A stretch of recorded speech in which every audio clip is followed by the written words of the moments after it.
Deputy O'Rourke rightly pointed out that issue of targeting particular areas of socioeconomic, of greatest need, we'll say.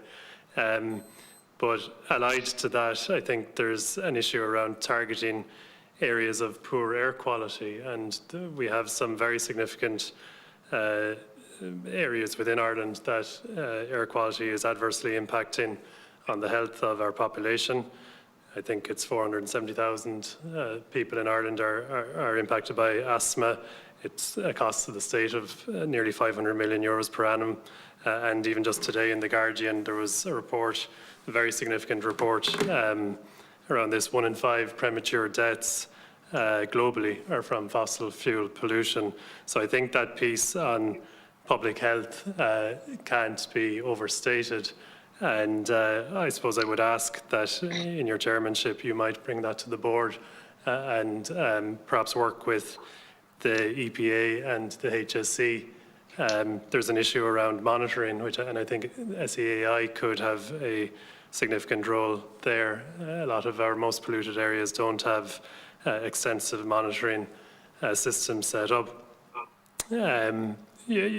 Feel free to comment. There isn't so much time left. And just one other question, I suppose, is to ask where you feel the SEAI might be able to improve in the coming years in the delivery of its programme generally.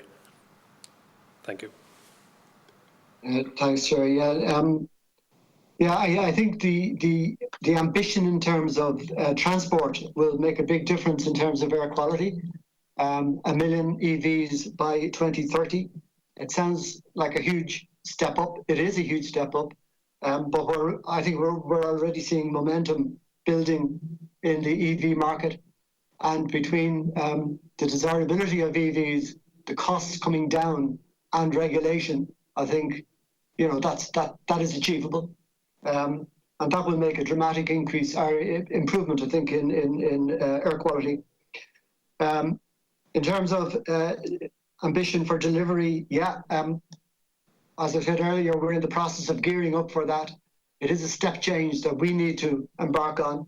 We're doing the work on that at the moment. We're recruiting people. So I think, this year we'll deliver our targets this year, assuming we get through the pandemic. But more importantly, this year is about building for the rapid acceleration and turbocharging of the retrofit market beyond 2021. Okay, thank you for that. My point on the air quality was more to do with related to the retrofitting and less the transport. That we have a housing stock that is quite energy inefficient, and we're burning solid fuels, and therefore that's leading to poor air quality in our towns and cities, and I would appreciate if that's something you could make as a priority of your tenure with the SEAI. So we're almost up to an hour, so I'd like to thank all the witnesses I'd like to thank Mr. Byrne for attending today and engaging with the committee, and indeed to members for engaging with your good questions. So thanks again, and I'll suspend the meeting now for 2 minutes to allow our next guest to